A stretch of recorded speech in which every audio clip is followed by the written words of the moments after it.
sotme, duke nisur me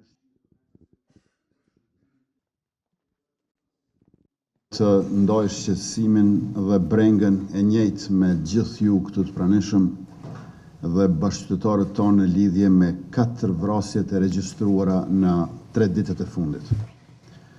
Ftoj organet e rendit, hetuesisë dhe drejtësisë që të trajtojnë me seriozitetin më të lartë shkaqet, rrethonat dhe predispozitat e dorazëve në mënyrë që edhe të vihet drejtësi edhe të parandalohen raste të këtilla në të ardhmen.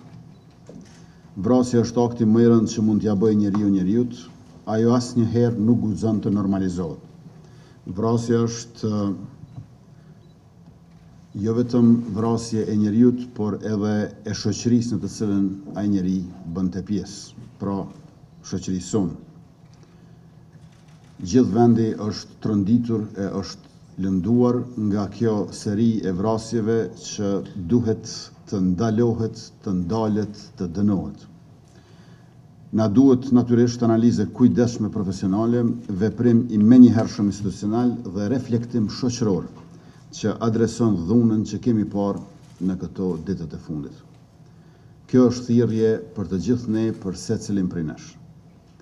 Edhe për faktin që këto vrasje ndodhen pikërisht në javën kur shënojmë 26 vjetorin e fillimit të fushatës së bombardimeve të NATO-s në Kosovë për ta ndalë gjenocidin e Serbisë dhe përkujtojmë masakrat e njëpasnjëshme të aparatit shtetëror të Serbisë që synonte shfarosjen e popullit shqiptar.